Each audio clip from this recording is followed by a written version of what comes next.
महादेवाय नमः। मैं राधिका नंदन आप सभी मित्रों का फिर से इस महादेव संस्कृतम यूट्यूब चैनल में स्वागत एवं अभिनंदन करता हूं। हम लोग संपूर्ण संस्कृत व्याकरण की श्रृंखला पढ़ रहे हैं और इसी क्रम में इस समय वर्तमान समय में हम लोग अनुवाद प्रकरण पढ़ रहे हैं। सुबह के 7:30 बज चुके हैं।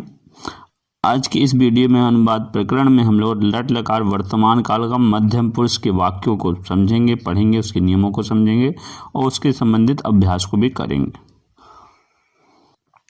स्लाइड में आपको दिख रहा होगा लट लकार वर्तमान काल मध्यम पुरुष। प्रथम पुरुष के नियम और वाक्यों को हम लोगों ने पढ़ा था। इसमें हम लोग लट लकार वर्तमान काल मध्यम पुरुष को पढ़ेंगे। ठीक है, लट लकार वर्तमान काल मध्यम पुरुष को पढ़ेंगे।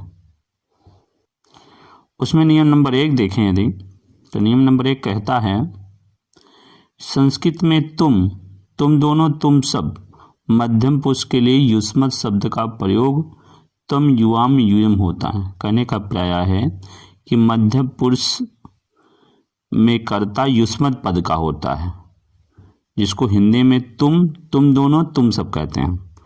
तुम का संस्कृत होकर तुम दोनों का युवाम और तुम सब का यूयम। ये मध्यम पुरुष के कर्ता यहाँ बता रहे पहले नियम में कि तुम युवाम यूयम। तुम मिस तुम, युवाम मिस तुम दोनों और यूयम मिस तुम सब। ये संस्कृत के मध्यम पुरुष के कर्ता है। और नियम नंबर 2 में कह रहे हैं कि यदि मध्यम पुरुष के साथ प्रथम पुरुष का कर्ता चा से जुड़ा हो तो क्रिया मध्यम पुरुष द्विवचनांत होती है। अब देखिए ये कह रहे हैं कि किसी वाक्य में 2 कर्ता हों, एक प्रथम पुरुष का कर्ता हो और एक मध्यम पुरुष का कर्ता हो और चा से जुड़ा हो अर्थात और से जुड़ा हो, तो जो क्रिया होगी वो मध्यम पुरुष के हिसाब से लगेगी, अर्थात 2 वचनांत क्रिया लगेगी, मध्यम पुरुष का 2 वचन। ठीक है ना।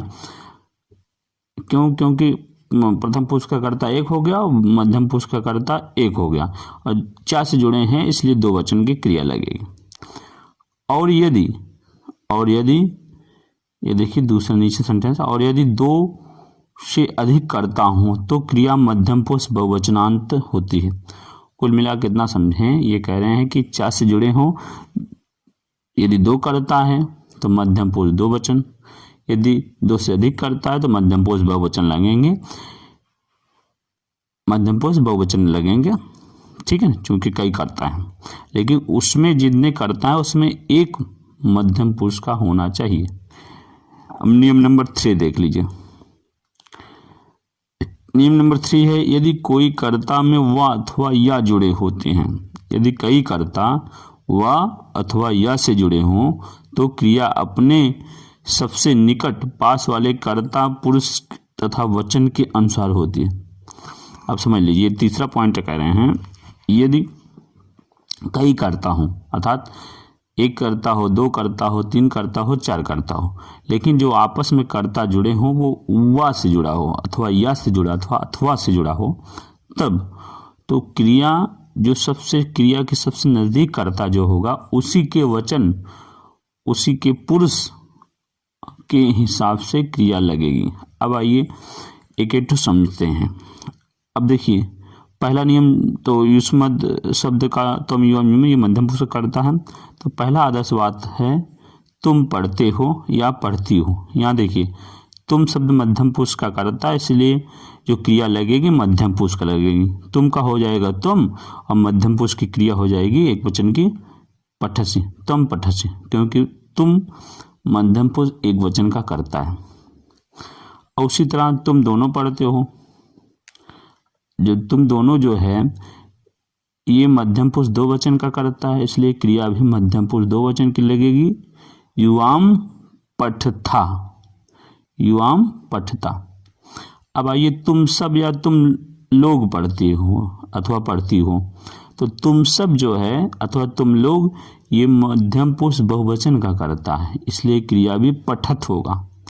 तो यूयम पठत, यूयम पठत। अब आइए दूसरा नियम वाला यहाँ से लागू होता है। दूसरा नियम का ये उदाहरण बता रहे हैं कि यदि मध्यम पुरुष के साथ प्रथम पुरुष का कर्ता चा से जुड़ा हो तो क्रिया मध्यम पुरुष 2 वचन की होगी। अब देखिए यहाँ पे ये सेंटेंस आया कि तुम और राम जाते हैं। यहाँ तुम भी है और राम है।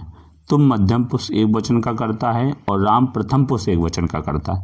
दोनों करता दो करता है और से जुड़े हैं, इसलिए यहाँ पे तुम का प्राथमिकता होगा, उसके हिसाब से कर्ता लगेगी। लेकिन चूंकि दो करता है इसलिए दो वचन की क्रिया लगेगी और इस तरह बनेगा तुम रामश्च अथवा रामश्च गच्छता। मध्यम पुरुष दो वचन की क्रिया लगी। तुम रामश्च गच्छता, तुम रामश्च गच्छता। आइए अगला उदाहरण देखें। उसी में देखिए अगला उदाहरण है, अब देखिए तुम राम हरि जाते हो। यहाँ देखिए तीन करता है, तुम मध्यम पुरुष एक वचन का करता है, फिर राम है प्रथम पुरुष एक वचन का करता है, और हरि ये भी प्रथम पुरुष एक वचन का करता है। यहाँ पे देखिए तीन करता है और से जुड़े, क्योंकि इसमें मध्यम पुरुष का एक करता है, इसलिए नियम नंबर 2 के अनुसार ही इसकी जो क्रिया होगी मध्यम पुरुष के बहुवचन में होगी, क्योंकि तीन करता है। और इस तरह बनेगा तुम रामः हरिः च गच्छत। इस तरह देख लीजिए। अब यहाँ हरिश्च लिखा है, वो हरिः च था, उसको विशेष संधि हुई, विशेष संधि का योग होगा हरिश्च बना। इस तरह रूप बना यूयाम रामः हरिश्च गच्छता। अब आइए अगला छठा वाक्य, तुम लोग महेश और सुरेश जाते हैं। उसी नियम के अनुसार यहाँ तुम लोग बहुवचनांत मध्यम पुरुष का करता है, बहुवचन का मध्यम पुरुष का करता है, फिर महेश प्रथम पुरुष का करता है और सुरेश भी प्रथम पुरुष का करता है। तीन करता है, इसीलिए यहाँ पे जो मध्यम पुरुष का कर्ता के हिसाब से बहुवचन की क्रिया लगेगी और इस तरह बनेगा यूयम महेशा सुरेशश्च गच्छत। अब आइए या का उदाहरण है, या अथवा से जुड़ा है जब करता, तुम राम या हरि जाते हैं। अब तीसरा पॉइंट आ गया नियम का, ये कहता है कि यदि किसी वाक्य में कई कर्ता या से जुड़े हों और उसमें मध्यम पुरुष का भी कर्ता हो तो क्रिया जो बनेगी वो एक वचन में बनेगी, अर्थात मध्यम पुरुष के हिसाब से बनेगी। तो यहाँ बनेगा तुम रामा हरि वह गच्छति, तुम रामा हरि वह गच्छति। अब आइए तीसरा, तुम दोनों राम या वे जाते हैं। अब देखिए जब कई करता हूँ और या से जुड़े हूँ, कई करता हूँ और या से जुड़े हूँ तो जो जब से नज़दीक होता है, जो क्रिया के सबसे नज़दीक होता है उसी के हिसाब से क्रिया लगती है। तो यहाँ सबसे नज़दीक है वे, इसलिए वे के हिसाब से क्रिया लगेगी और इसका इस तरह बनेगा अनुवाद युवाम रामः ते वाह गच्छन्ति। क्योंकि ते जो है वे सब है, ये बहुवचन का प्रथम पुरुष बहुवचन का क्रिया है, इसलिए क्रिया भी क्या है बहुवचन की लगी। अब आइए इसी का अभ्यास हम लोग देखेंगे। अभ्यास,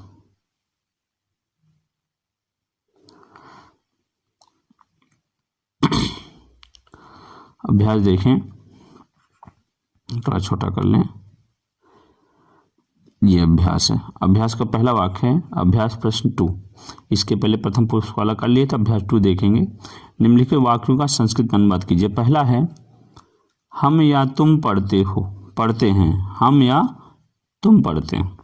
यहाँ देखिए हम मतलब हम और तुम है तुम, यहाँ पे हम और तुम ये जो है दो कर्ता हैं या से जुड़े हैं, इसलिए यहाँ पर जो सबसे उपयुक्त ये होगा कि तुम के हिसाब से जो क्रिया के जो शब्द नजदीक होगी उसी हिसाब से कर्ता लगेगी, उसी हिसाब से क्या लगेगी कर्ता लगेगी।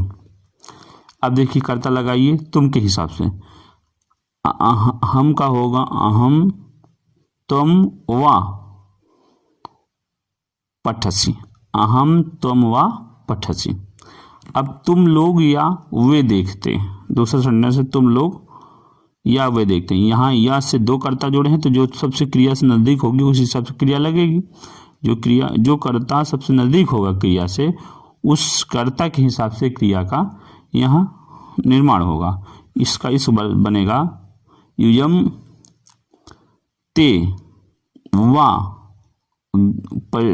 पश्यन्ति, तुम युवाम ते वा पश्यन्ति। फिर तुम लोग या वह दौड़ता है, तुम लोग या वह दौड़ता है। यहाँ भी वह के हिसाब से कर्ता लगेगा क्योंकि वह कर्ता क्रिया से सबसे नजदीक है। इस तरह बनेगा यूयम सह वह धावती।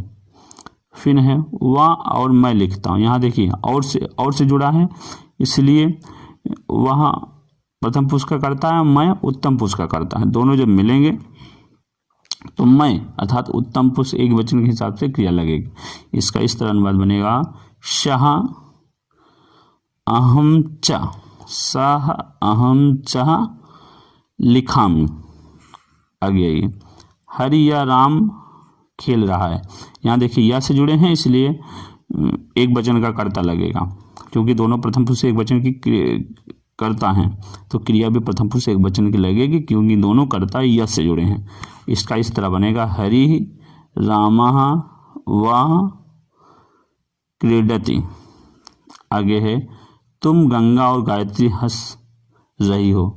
तो तुम यहाँ देखिए और से जुड़े हैं, कई कर्ता हैं, इसलिए बहुवचन की क्रिया लगेगी और मतलब मध्यम पुरुष बहुवचन की क्रिया लगेगी। इस तरह बनेगा तुम गंगा गायत्री चा, तुम गंगा गायत्री चा हसंती। बहुवचन क्योंकि कई कर्ता और से जुड़े हैं, इसलिए बहुवचन की क्रिया लगेगी।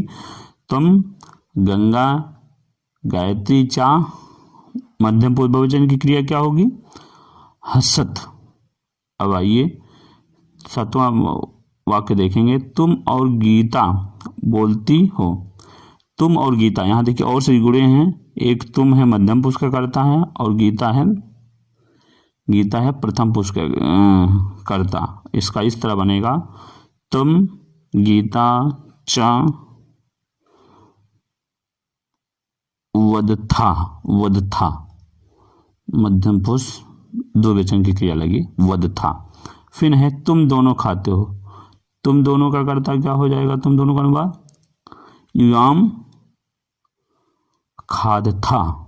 वे लोग और तुम पूछते हो, वे लोग और तुम पूछते हो। देखिए यहाँ वे लोग और तुम दोनों जुड़े हैं और से जुड़े हैं, इसलिए क्रिया में मध्यम पुरुष दो वचन की लगेगी, बहुवचन की लगेगी क्योंकि वे लोग और तुम। तो इस तरह बनेगा ते तुम चा पश्यन्ति।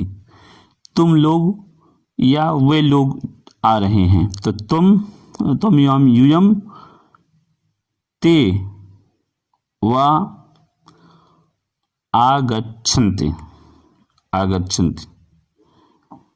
देखिए अब सहायक शब्द देख लें। देखता है का पश्यन्ति होगा दौड़ते हैं, धावन्ति लिखता हूँ, लिखावा हंस रही हो, हंसत पूछते हो, पृच्छत आ रहे हो, आगच्छन्ति।